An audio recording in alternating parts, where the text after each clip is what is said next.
Making major moves. We going all in. Like we got nothing to lose. We making moves. We making major moves. We making moves. We making major moves. We making moves. Welcome back to my channel. I want to thank you guys for actively deciding to spend time with me. I'm just a guy in a Spider-Man mask, a cool one I might add. I'm not a financial advisor. I'm just providing information and content already on the internet, and I just read it and present it to you guys in a way that may reach you or may not reach you. Whatever the reason is you found my page, I'm grateful you're here, and thank you for spending time with me. Let's get into this. Making major moves. We going all in. Like we got nothing to lose. We making moves. We making major moves. We making moves. We making major. What is up, everybody? I'm Mr. Man. It's been a good minute since I've seen you last. I've been out on the road with my partner. We've been out hiking and camping and enjoying what life has to offer. And on a good note here, I am now engaged. And I'm extremely excited about that. You know, it's nice to know there's somebody out there who loves me enough to want to spend their life with me, regardless of how I think, what I do, who I am, and you know, I think I'm a good person. I'm here to help people as best as I can. I keep my identity to myself because I like my privacy. I like my family's privacy, and that's what it is. But I want to give you guys an insight into what's going on in the world here in case you're having a hard time putting the puzzle pieces together. Don't get me wrong. I have a hard time putting them together still too, because with every new piece of information that comes out, I have to try and figure out where it fits in, how it's connected, who's doing it, when it's going to be implemented, how it's going to be implemented, yada, yada, yada, yada. So that being said, make sure you guys know and don't forget the basics, because we're here talking about cryptocurrencies and banking infrastructures and bank holidays, bank freeze, blah.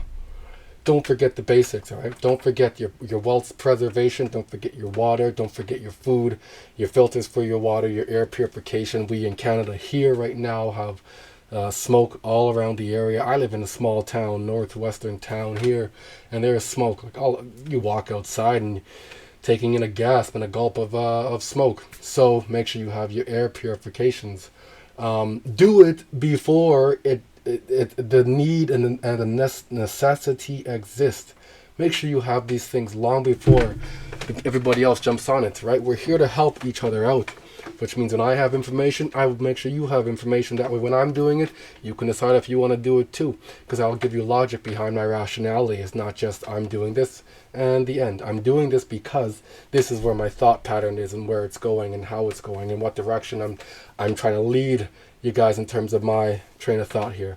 So anyways, this is my these are my habits here. I'm going to turn the volume up here. Hopefully you can hear it. If not, turn the volume up on yours. I recorded this on my phone. My phone's dropped numerous times, so the microphone, the internal mic in the phone might be a bit messed up. However, turn your volume up for this one here. The rest of them should be fine. I'm going to take you guys down the path here to this. I'm going to take you down de-dollarization. I'm going to take you down to stablecoin regulations that pretty much exist. All right, we just need the final draft of what they call the the final draft, essentially. Here we go. What's up, guys? I'm not going to talk about it. I'm going to be about it. I'm going to show you guys here today what my daily and weekly routine looks like. So one of the things I do, I don't use tap water. I don't drink tap water. I use stream water. I'm not suggesting you use stream water, but a filter would be one of the best things to get, a strong filter. And the reason I use stream water is because I don't like having that chlorine in my water. I don't like having fluoride in my water. I prefer clean, healthy, unadulterated water itself.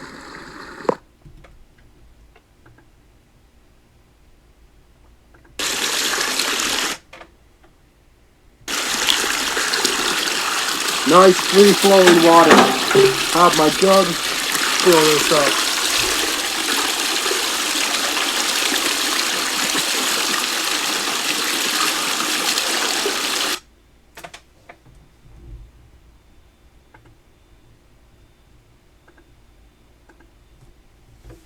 And this is free-flowing water too. This isn't water sitting still. If it sits still, there's a thing called beaver fever, which you can get. Beavers live in those waters, create dams, and they put a lot of diseases and whatnot in the water. So you can end up getting some of that. So you want free-flowing streams if you can find, which are the best things to do, because there's been a lot of train derailments fucking up the water system itself. So you find yourself a small stream away from everything taking place, all right? Or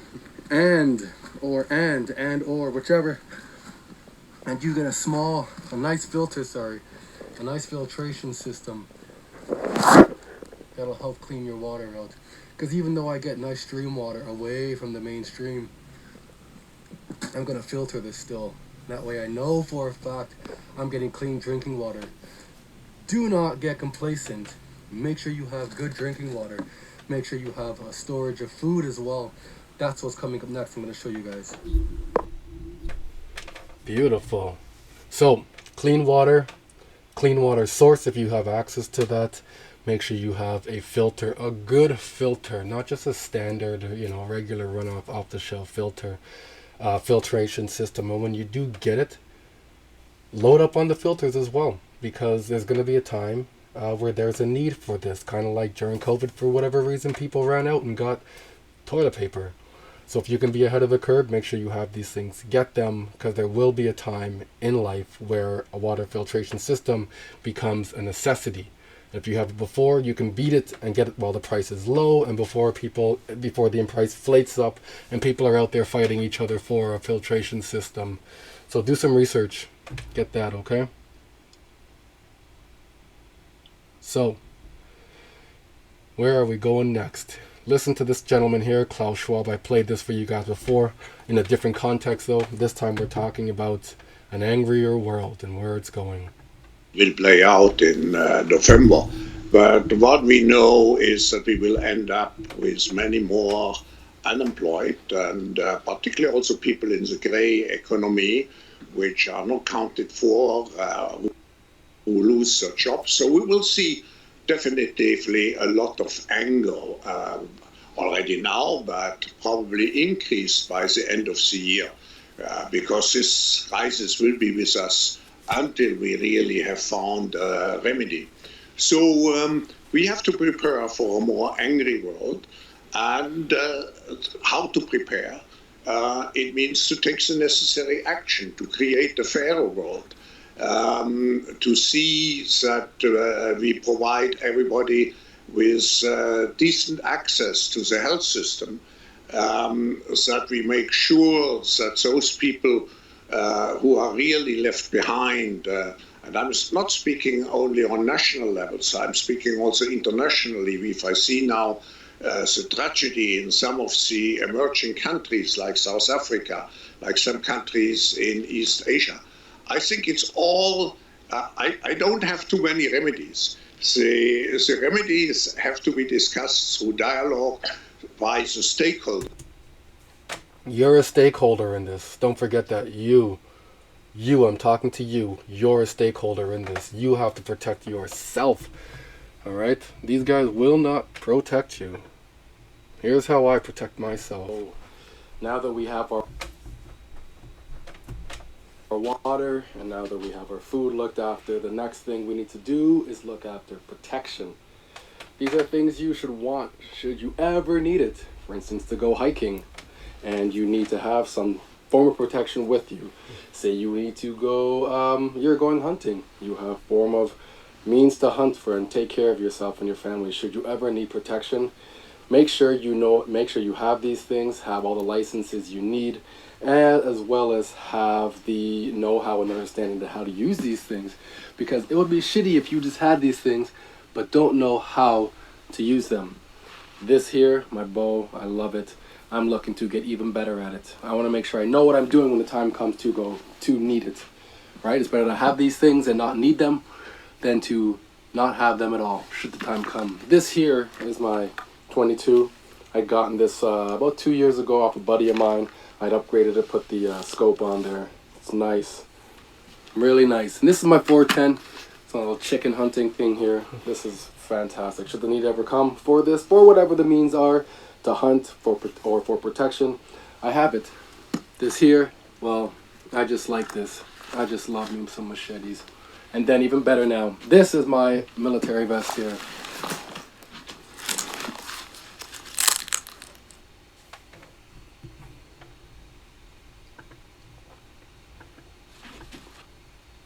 Okay, so that being said, an angrier world is coming.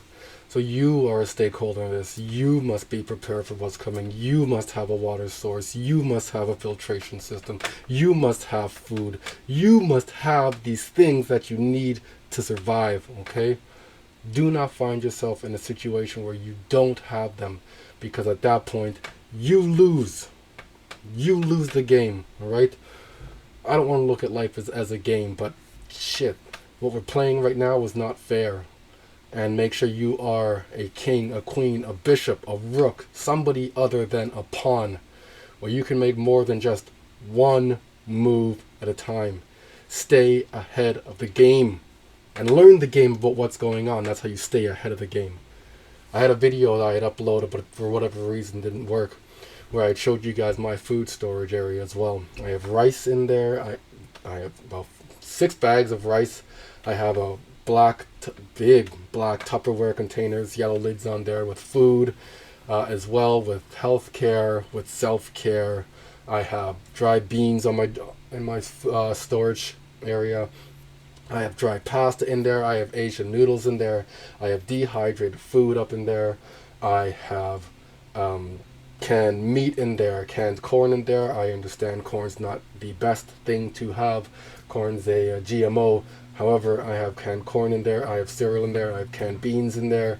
I have things that I need, I have spices in there, because, yeah, I want to survive, but I want to survive in style at least, eating good. I don't want to just eat food to eat it.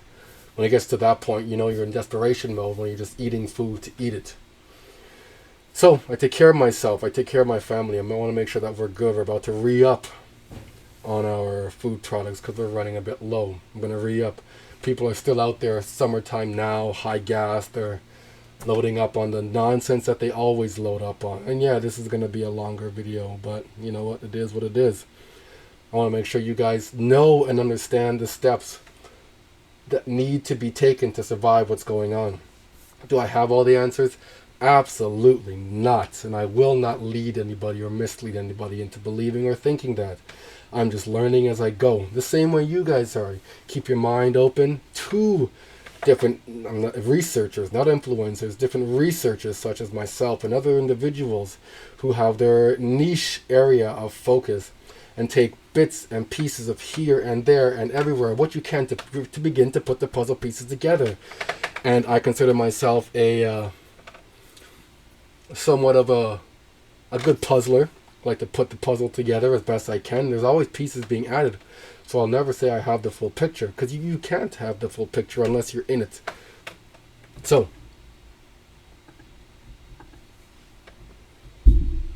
there's my precious Faraday bag.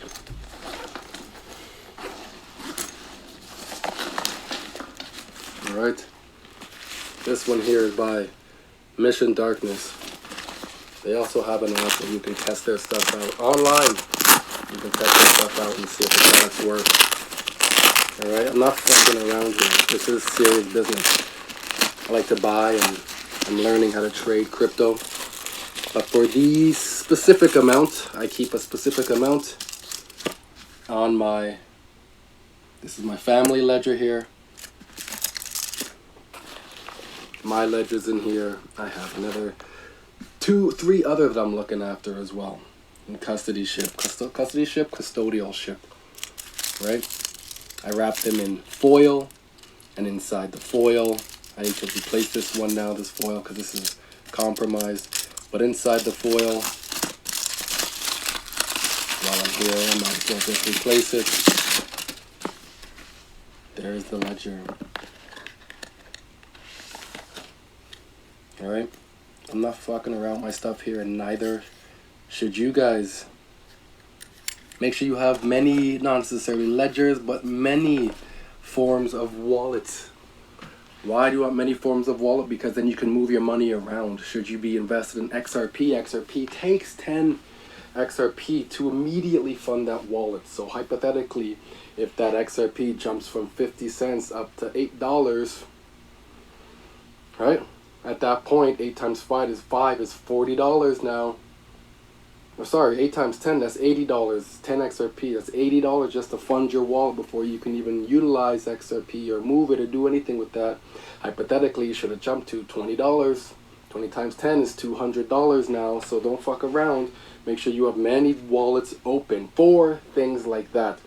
For the exact same reason you have multiple bank accounts open.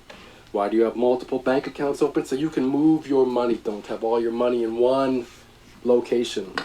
Sorry, all your currency in one location. Make sure you have access to cash, so keep a store of cash somewhere around your house as well. Be smart about this, be logical. Perfect. Perfect. Perfect. Is this it? No, okay. So, now I've shown you guys my setup. Now after this video I'll be moving my things around. However, just to give you an idea of how one person's doing, or should you have questions. Am I set up? Am I ready to go? What else do I gotta do? Do I gotta hide this? Do I gotta put this in foil? Should I do this? Are people that crazy? Conspiracy theory, 10 foil hats, whatever. I don't give a fuck what anybody gotta say about me. It's part of my language. But I don't. Should any of these things come to pass, like they're talking about, President Biden's talking about cyber attacks, Justin Trudeau's talking about cyber attacks, you have Klaus Schwab talking about cyber attacks. In the news, they're talking about cyber attacks. I have something here about cyber attacks. A worldwide cyber attack hit several U.S. government agencies, and Russian criminal cyber group is being blamed for it. Now, senior officials are racing to limit the impact. CBS News' Jared Hill is live in New York for us. So, Jared, what do we know about this attack and how the Biden administration is responding to it?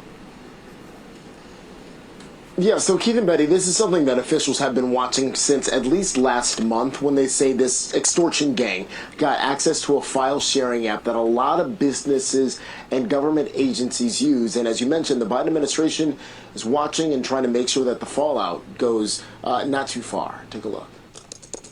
U.S. officials say a Russia-linked ransomware group called CLOP is responsible for a global cyber attack that has struck multiple U.S. agencies and NATO allies. This ransomware group compromised a vulnerability in a widely used software. That software is called MoveIt. Experts say it's a convenient way for governments and businesses to move large files. The cyber attack has affected the U.S. Department of Energy, multiple Johns Hopkins affiliated hospitals, the University System of Georgia, the Minnesota Department of Education, and British Airways. U.S. officials say the ransomware group has already started to release data to extort companies. The adversaries have a chance to get 2 bites from the same apple, meaning first, they can put ransomware on your computer and say, you can never use your data again unless you pay us money. Then after you pay, they come back again and say, meanwhile, I have a copy of your data and I will release it unless you pay me again. Former Defense Intelligence official Bob Gourley says cyber criminals can release embarrassing information from medical records or even personal banking data that can then open those affected up to further fraud. CBS News has confirmed that the Cybersecurity and Infrastructure Security Agency is providing support to agencies targeted in this attack. Be ready, folks. Like, something's coming. I'm not in that club. I don't know what's coming. I don't know how it's going to look. I don't know what shape, way, or form, what date, what hour, when, where, how, whatever. Just know that something is coming. It's a part of the narrative now. Learn the game, and you cannot be played. Okay? So they're talking about cyber attacks. So I have a Faraday bag. Because with crypto, it's all electronic. Keep your stuff locked up. So should an EMP come, electronic EMP, something pulse, whatever. I can't think of it, the name right now. Should an EMP strike down, you at least have your stuff protected. The foil keeps away the microwaves and whatever radio waves and frequencies that could potentially get in. Should hopefully diminish that along with the Faraday bag. So let us dive into this. Not that, but this. recently there's been plenty of talk of de-dollarization from the BRICS nations, individual countries in the BRICS nation itself. Whether this is going to... So ultimately, I don't believe that the US dollar will go to zero. It never does. Britain used to be the powerhouse of the world. Britain's dollar still very strong in comparison to US, in comparison to Canada. US dollar, I believe, will be the same way. It'll drop in value, reducing everything else that is valued in the US dollar, reducing it to what the value should be, and then China's dollar will then take over. So anything that's in dollar will have been reduced at that point. Last time this happened that I can recall was the 80s. I was alive at that point. I came out 83. 71, Richard Nixon had removed the US dollar off the gold standard itself. And since that point, inflation had been kicking in and going up and going up and going up for the price of things, price of houses. During COVID 2020, I was looking at real estate.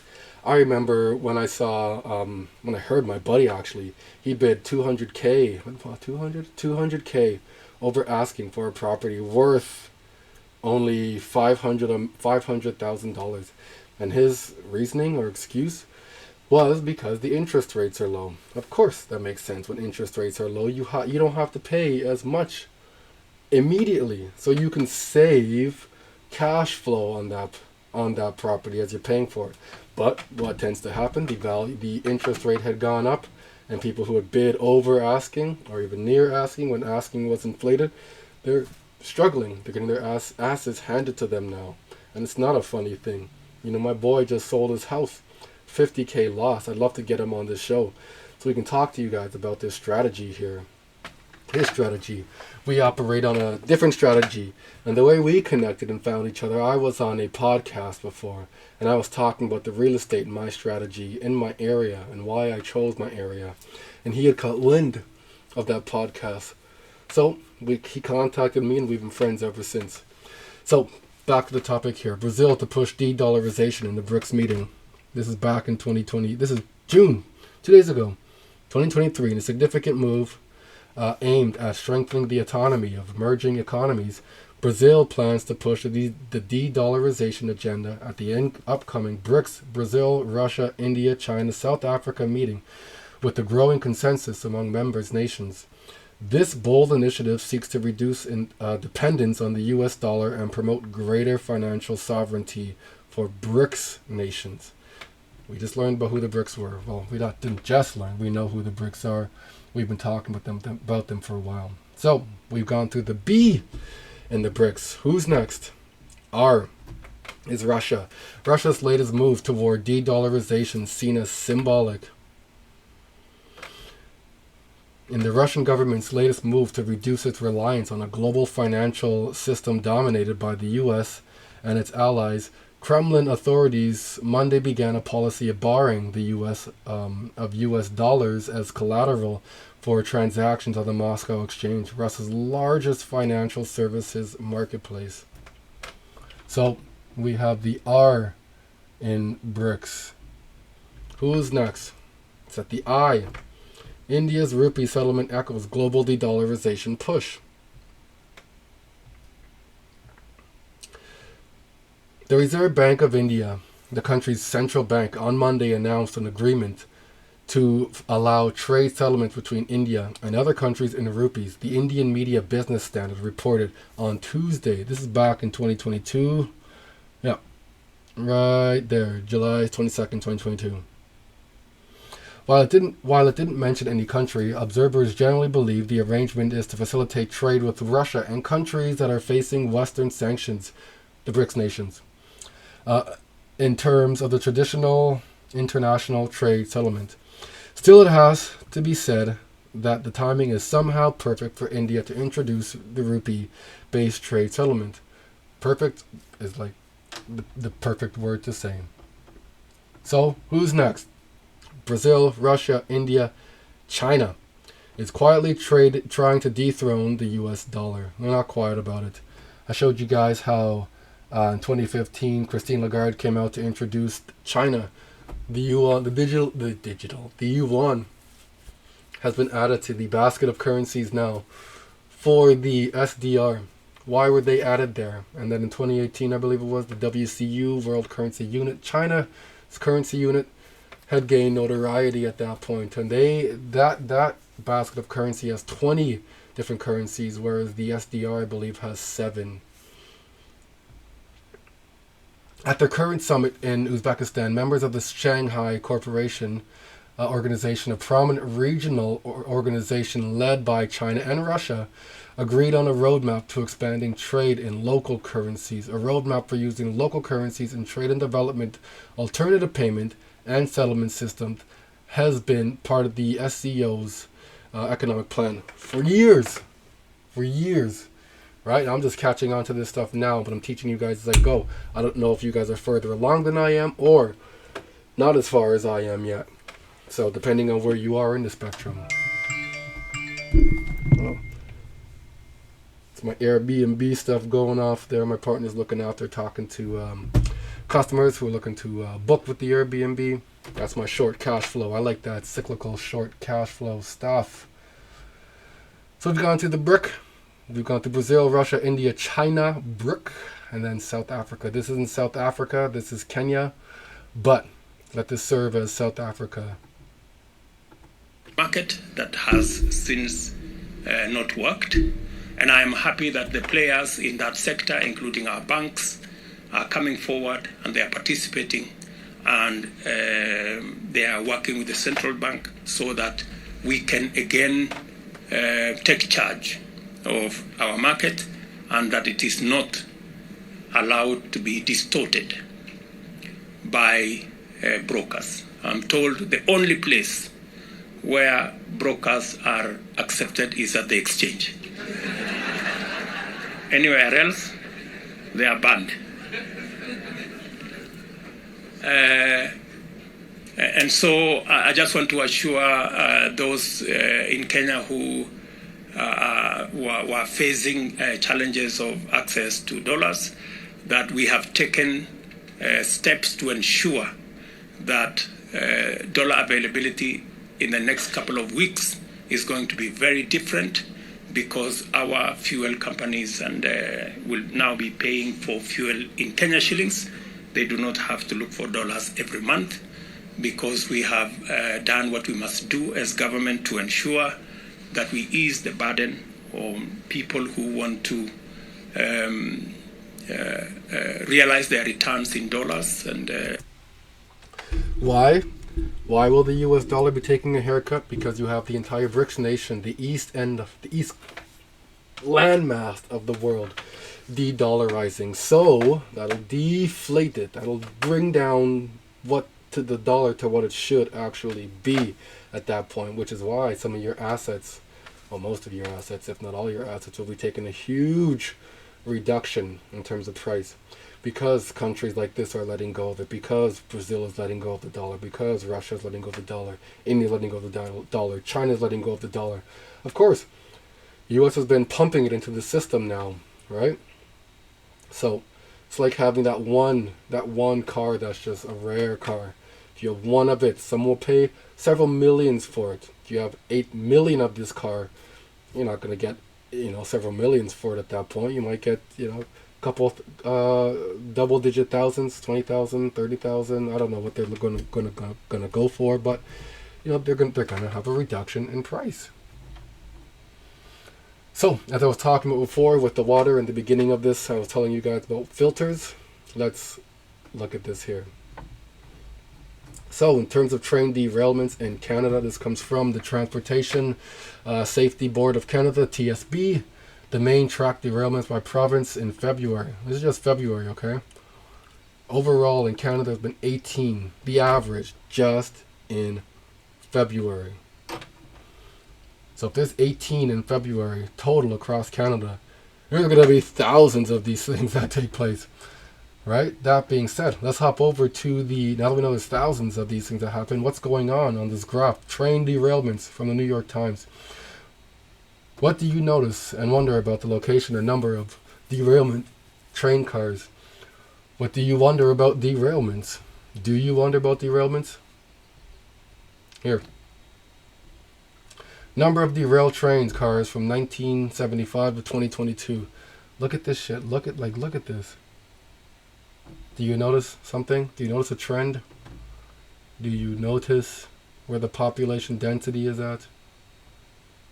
Okay. On February 3rd, a train carrying toxic chemicals. Do you notice the trend? Derailed in eastern Ohio, igniting a fire that covered the town of East Palestine in smoke. Fearful of an explosion, the authorities carved out an evacuation zone and carried out a controlled release of toxic fumes to neutralize burning cargo inside some of the train cars. Do you think the government has a plan for this stuff? Or do you think this is the plan that the government has? Like, be real. They don't give a shit about you. They don't give a shit about me. The less there are of us, the better they're going to be. That's what their mind state is, okay? Shaw with late details. Tonight, the urgent race to contain a hazmat spill in the Yellowstone River after a freight train derailment. This was just a couple days ago.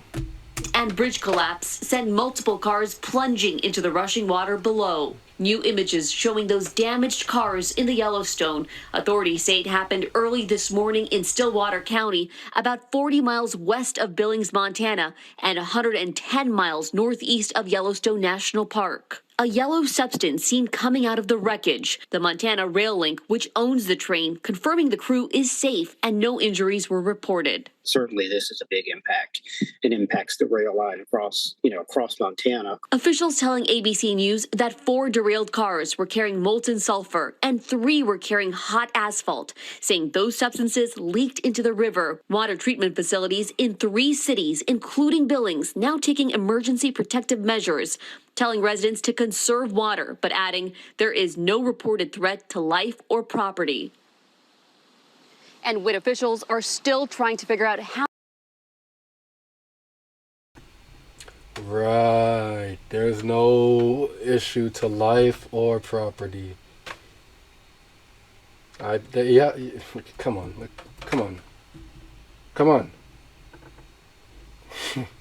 Like, how dumb do these people think we are? What is this here? And also, so for food now, maybe I'm trying to bring this into context for everybody here. For food now, list of 2022 meat and processing fires and poultry destruction. All right, from January to June only, 2022. All right, look at these. Look at this. Damage to poultry processing plant in Hamilton. A fire that destroys 75,000 square foot processing plant in Fayetteville. Firefighters worked 12 hours, put out fire in Cargill Nutrina plant in LeCompte, LA. Fertilizer, massive fire swept Wisconsin. Meat fire there. Percy's Farm, El Paso, Texas. Food plants in Hermiston. We have soy processing plant there, milk processing plant there. Like, the list just goes on. You make sure you have your food, because this is no joke. Like, if you're waiting like the rest of these people to get their food, you will end up with nothing. You will end up with having to hunt, and if you don't know how to hunt, your ass isn't eating at all. You will end up in a situation where the video called Purge, or the movie called Purge, will exist, and your ass will get handed to you. I'm sorry to say it. I'm just being blunt. That's what will happen. That's what will happen. And look what they're spinning in the media here. Listen to this, okay? To claims about fires after several U.S. food processing plants went up in flames in recent months. WCNC Charlotte's Megan Bragg looks into what we know about the circumstances tonight.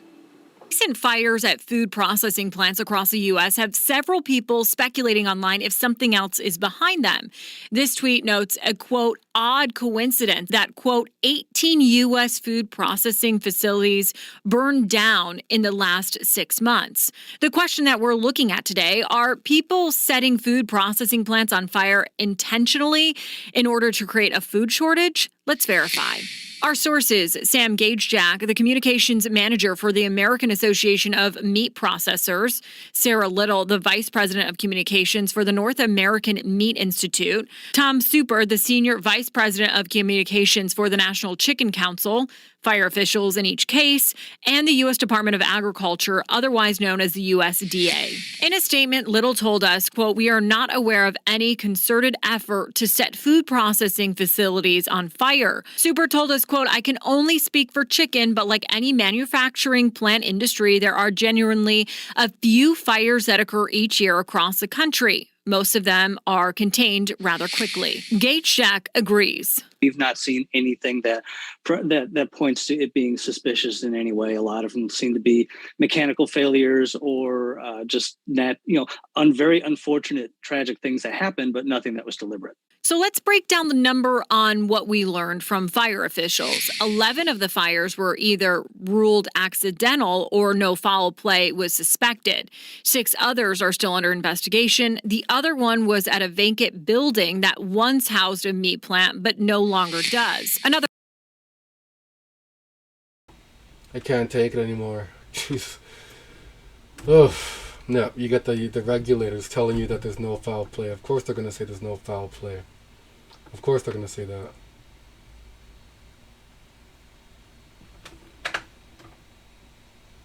No. Of course they're going to say that. But I did want to show you guys this here now. Jumping into our topic here. We're getting ready to go into our topic here. Definition and examples of a central bank freeze. If you haven't heard that before, get familiar with it. A central bank freeze is a type of economic sanction where one country prevents another country from withdrawing foreign assets. Central bank freezes are typically used in times of conflict of war. This is what we're living through right now. For instance, after the Russia-Ukraine war started in February 2022, the U.S. government enacted a central bank freeze on Russian assets held in the U.S.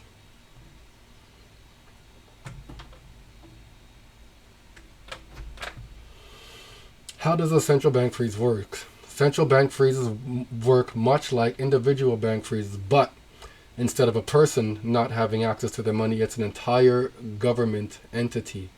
Do you understand why the BRICS nation is de-dollarizing now? They have some other entity foreign to them, outside of them, dictating their money within that country's jurisdiction itself.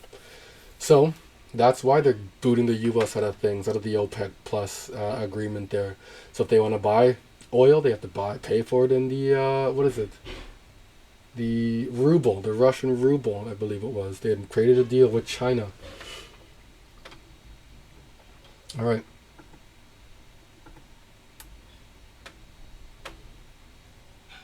So,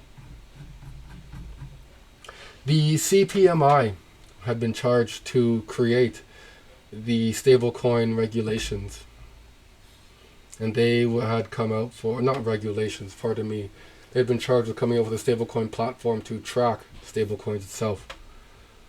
So, let's see what they have to say about this. I'm going to take you guys through it. Executive summary. With the emergence of stablecoins, and in light of their potential impact on the financial system, the G7 and G20 and FSB called upon the standard-setting body to revise standards and principles or provide further guidance supplementing existing standards and principles as needed. These standard-setting bodies include the CPMI and the IOSCO. IOSCO and CPMI, the two governing bodies looking to come up with the stablecoin tracking infrastructure. All right. CPMI and IOSCO published final guidance on stablecoin arrangements, confirming application of principle and financial market infrastructure. The CPMI issues final guidance on stablecoin arrangements, confirming that principles for CPMI to systemically important stablecoins arrangements that transfer stablecoins. Systemically important stablecoin arrangements. Kind of like a GSIB. Global Systemically Important Bank. Right? So important banks. Stablecoins have been touted by, I guess, in the industry itself, and by the IMF says it, and the BIS say it, that stablecoins should be regulated like a bank. Guidance is a major step forward in applying same risk, same regulation to stablecoins and extending the international standards for payments, clearing and settlement system to cover systemically important stablecoin arrangements. CPMI and IOSCO will continue to examine regulatory, supervisory, and oversight issues associated with stablecoin arrangements and coordinate with other standard-setting bodies. So, we know who's looking after the stablecoin arrangements. And on this channel here, I love me stablecoins, right? Not just USDC, the false USDT, Stably, whatever. The stablecoin arrangements. The global stablecoin is what we look after here. So, here we are now. Another standard-setting body, the OECD. I guess I can take you guys through this quickly here.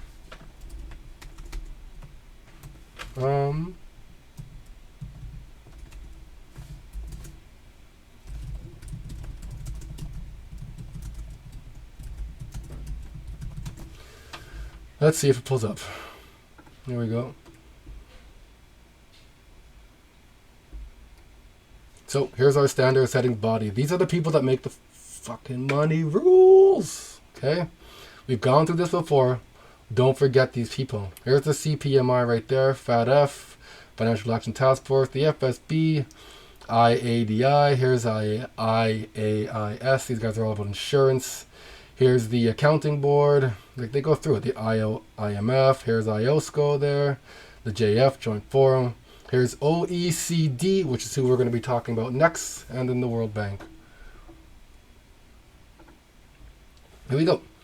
Directorate for Financial and Enterprise Affairs, Corporate Governance Committee. What did they have to say? This report was developed by Vidat A, Professor of Finance, Bogas, whatever.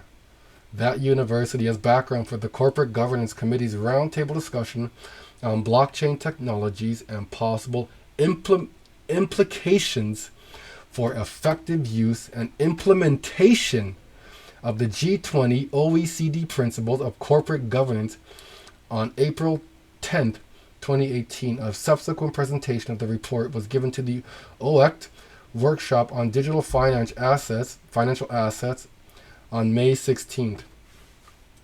In this report, let's see who they're talking about.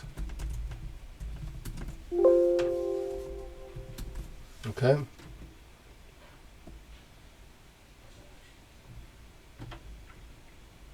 Now let me just clarify this here. There's more. There we go.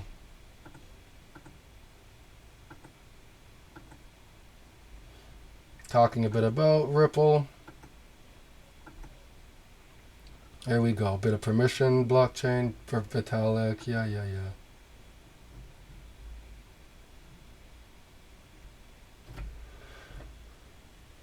We're talking a bit about the... Where is it? Where am I looking for here? Let me just do this. Switch to highlights so I can highlight these things for you guys. It's corrupt. Well, that's unfortunate. Is it corrupt, or you don't want me to show? So RippleNet is a good case to imagine how blockchain technology can be transformational and possibly disruptive in the financial industry. In 2018, the global cross-border B2B, business to business, money transfer is estimated to a total of 155 trillion 2018, most of which will be through traditional wire transfer between banks. This volume will generate a fee revenue of about 320 billion. The average speed of a transaction under ideal conditions is 4 to 5 days, and it may take weeks to backwire a wrong transfer. In RippleNet, or a similar blockchain, on the other hand, the average cost of money transfer is negligible, and the average speed is under 5 seconds. Moreover, due to instant two-way messaging, the probability of a wrong transaction and fraud is practically zero. Pending proper regulation to comfort businesses to use the new technology, traditional payment systems cannot be expected to resist the challenge for long. They are valuating things still in dollar, in Canadian dollar, shillings, rupees, yuan, whatever the hell that is out there, rubles, whatever currency exists out there, they're going to continue to value things in those currencies. They're not ditching money or currencies, sorry, and going to Bitcoin. Bitcoin will have its use case. It's definitely not a store of value. Bitcoin is you can't go to Walmart and pay for a pillow in Bitcoin, all right? They're not going to accept your Bitcoin. The old woman at the cashier will have no idea what the hell you're talking about in terms of Bitcoin. She won't. On July 13, 2022, the committee, the CPMI, and IOSCO finalized guidance on the applications of the principle for the PFMI to systemically important stablecoin arrangements, which is what we're going through. This guidance is intended to help national regulators and stablecoin arrangements comply with the PFMIs while taking into account the novel features of stablecoins. Okay? So, that is coming, folk. That is coming, folk. That is coming, folk. Here we go. CPMI and IOSCO in terms of regulators. Here we go. IOSCO and CPMI, the market, work together to enhance coordination of standard and policy development and implementation regarding clearing, settling, and reporting arrangements, including financial markets infrastructures worldwide. FMIs, which include central counterparties, trade repositories, central security deposits, security settlements systems, and payment systems, playing a central role in the global financial system. IOSCO and CPMI monitor the implementation of the principles for financial market infrastructure. Do you really think these people are going to let this go out of their grip so Bitcoin can step in and now people are going to have to learn how to utilize Bitcoin? Come on. Come on. Which are international standards for payments systems, central securities depositories, securities settlement systems, central counterparties, and trade repositories. The PFMI are designed to help ensure the safety, efficiency, and resilience of these infrastructures supporting global financial markets. So, their full, timely, and consistent implementation is fundamental. CPMI and IOSCO members have committed to adopting the principle and guidance and responsibilities contained in the PFMI in line with the G20 expectations. So, I want to just show you guys this quickly, okay?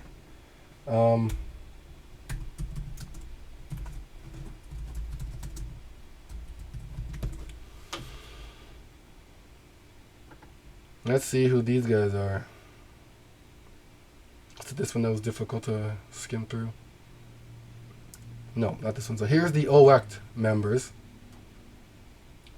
Okay. Let's see who these guys are. So we learned who OACT members are. Let's see who these guys are now.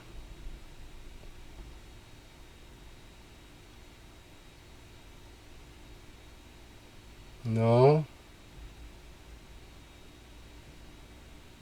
Overview. Look at all this stuff here about the guidance on stablecoins, right? It's just writing the documents for you. Here we go. Ordinary members of IOSCO. Here we go. Albania, Alberta, Algeria, Andorra, Angola. Look at this. Argentina, Armenia, Australia, Austria, Bahamas, Bahrain, Bangladesh, Barbados, Belgium, Bermuda, the list goes on, right? These are the people that are in this jurisdiction here. We learned about who the ones are for the OECD as well. And these are the members that are coming up with the regulations for stable coins. These are the member nations. So nothing I'm telling you guys is made up, it's fake. It's all real. So, in terms of monitoring stablecoins now, here's the IOSCO and BIS along with the CPMI. Update to the Level 1 online tracker information as of January 2023. The CPMI and IOSCO have put in place for the Level 1 assessment program an online tracker that shows the jurisdiction's self-reported progress on the implementation of the principles the PFMI, for all financial market infrastructure or FMI types. This information is complemented through the Level 2 reports, which assess the completeness and consistency of the implementation measures taken by the jurisdiction against the PFMI. So they created a tracking system with whose state, and it's self-reporting. It's a self-reporting tracking system where the individual entities or member countries can state that they are adhering to this form of they are adhering to this particular framework, and they haven't reached this particular framework yet. They're adhering to this one over here, but haven't yet implemented this yet. And they tell you these things. It's all transparent. So if you think I'm talking out of my asshole, by all means, go talk to the regulators. Let them set you straight. Like, I just read what they put out. I have a knack for finding it and putting it out there. So I do. And I'm grateful to all you guys who watch my program here. That is it for me. I'm going to get back on my day here. Please like, subscribe, love my content, share my content. Love it, love it, love it. I love you guys. You guys love me. Let's get this done. See you on the next one.